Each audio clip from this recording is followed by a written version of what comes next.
Hola, ¿qué tal? Muy buen día. Es un gusto poder volver a saludarte. Te saluda como siempre tu amiga Julieta Hernández. Te doy la más cordial bienvenida a tu canal, Es Tiempo de Brillar. El día de hoy me siento muy feliz, estoy muy contenta. Te voy a decir por qué. Porque definitivamente mi vida ha sido un parteaguas después de leer este libro. Mi vida espiritual jamás volverá a ser la misma. Porque ahora he aprendido la importancia de orar, cómo orar y por qué orar. Así que si aún no tienes el libro, te sigo recomendando que lo tienes que tener dentro de tu biblioteca personal. Estoy contenta, estoy feliz de que estemos llegando ya al día número 40. Este libro se llama Dibuja el Círculo y es un reto devocional de 40 días de oración. Así que hoy vamos a concluir con este reto devocional de oración. Para hoy nos corresponde el día número 40 y se titula El alfabeto de la oración. Señor, enséñanos a orar. Lucas 11:1. El domingo de resurrección pasado asistí al desayuno pascual en oración en la Casa Blanca, junto con unos 200 líderes religiosos de todo el país. Antes del desayuno, un predicador afroamericano de 76 años de edad que había trabajado junto a Martin Luther King, hijo, en el movimiento de derechos civiles, hizo una oración. Yo estaba esperando una superficial oración previa a la comida, pero no tuvo nada de eso. Para ser sincero, suelo orar brevemente antes de las comidas, porque creo que se debe comer los alimentos cuando aún están calientes. Así que ciertamente no estaba esperando una oración previa a la comida que hiciera que pasara ante mis ojos como un relámpago toda mi vida de oración. Aquel veterano santo oró con tanta familiaridad con el Padre Celestial que yo me sentí como si apenas conociera a Dios, pero eso me hizo quererlo conocer de la forma en que Él lo conocía. Y oró con una autoridad tal que daba la impresión de que acababa de salir de la sala del trono de Dios. Sus oraciones parecían cocidas por completo en la fidelidad de Dios. Comparadas, mis oraciones parecían una simple salsa aguada. Cuando aquel santo había terminado de orar, me volví a Andy Stanley y Luigi Giglio, dos buenos amigos que estaban de pie junto a mí, y les dije, me siento como si nunca antes hubiera orado. Me pregunto si así sería como se sentían los discípulos cuando oían orar a Jesús. Tal vez esa fuera la razón de que le pidieran, Señor, enséñanos a orar. Las oraciones de Jesús tenían una calidad tan diferente que los discípulos se sentían como si en realidad ellos nunca hubieran orado antes. Observa lo que le pidieron. No le dijeron, Señor, enséñanos a predicar.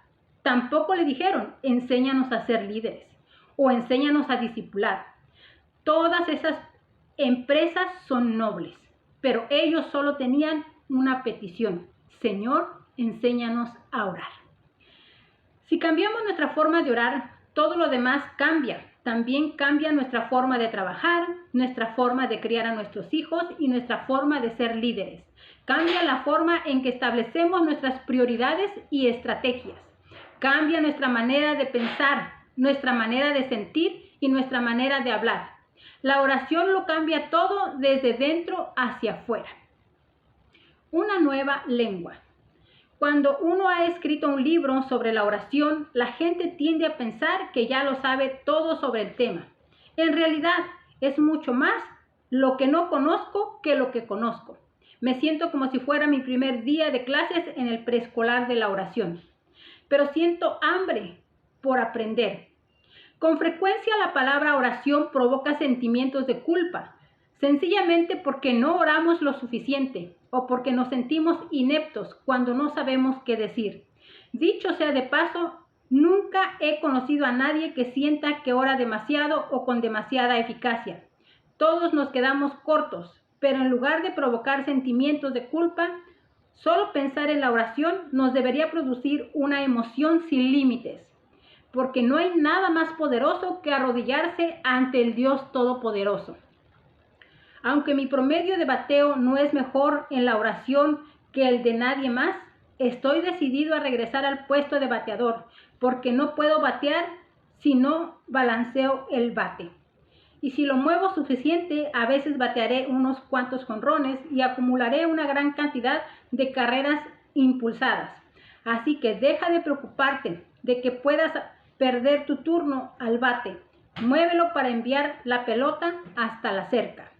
No te maltrates por los fallos del pasado, ni por las luchas del presente. Simplemente haz lo mismo que hicieron los discípulos. Pídele a Jesús que te ayude, que te enseñe, que esta sencilla petición sean tus modus operandi. Señor, enséñanos a orar. No importa lo mucho que sepas, tienes un espíritu deseoso de aprender, tienes hambre de aprender. ¿Estás dispuesto a cambiar? La sabiduría consiste en saber lo mucho que no sabemos, así que tienes que comenzar por este punto y pedirle a Dios que te enseñe. No hace mucho pasé por una temporada de desánimo en mi vida personal de oración. Estaba usando las mismas palabras una y otra vez porque tenía un vocabulario demasiado pequeño. Mis oraciones me parecían estereotipadas. Lo mismo me pasa con mi adoración. Si no estaba puesta la letra en la pantalla, no tenía nada que decir. Entonces se me ocurrió que esas letras son como las tarjetas de felicitación. Tal vez me agrade lo que dicen, pero fue otra persona la que las escribió. ¿Te puedes imaginar lo que sería darle una tarjeta de felicitación a tu cónyuge cada vez que le quisieras decir que lo amas, pero que no expresaras nunca tu amor con tus propias palabras? Sin embargo, eso es lo que nosotros hacemos con Dios. Una relación con Dios al estilo de las tarjetas de felicitaciones no es suficiente. Una de las experiencias de adoración más llenas de significado que he tenido este año se produjo en Etiopía. La adoración era en inglés y en amharico. Yo disfrutaba la adoración en inglés, pero la adoración en amharico era transformadora, porque no la podía entender. No me podía apoyar en las palabras de ninguna otra persona, así que comencé a adorar a Dios en espíritu y en verdad. Encontré mis propias palabras para cantar. A veces la letra interfiere con la adoración a Dios, porque hay otros que están mediando en nuestra alabanza. Dios quiere escuchar tu voz, tus palabras, tu alabanza. Un día me hallaba de rodillas, orando cerca de la oración, cuando sentí que el Espíritu Santo me preguntó de una manera amorosa y hasta bromista: ¿te creías que esto iba a ser fácil? Aprende un lenguaje espiritual. Es como aprender italiano, francés o alemán. No adquirimos fluidez en unos minutos. Ampliar nuestro vocabulario en la alabanza es tan difícil como conjugar los verbos en otro idioma.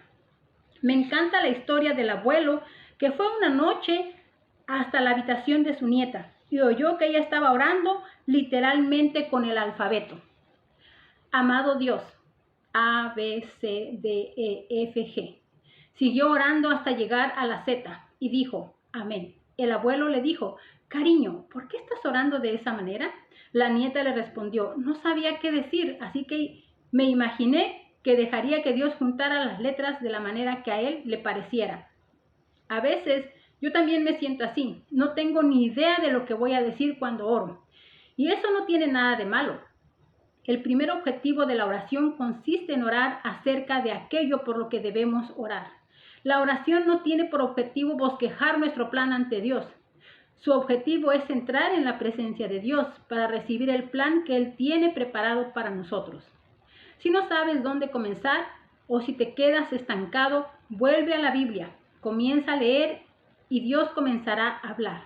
Entonces te hará falta dejar de leer para comenzar a orar. Las palabras, las frases o los versículos van a saltar de la página escrita a tu espíritu. Necesitamos rodearlas con un círculo de oración.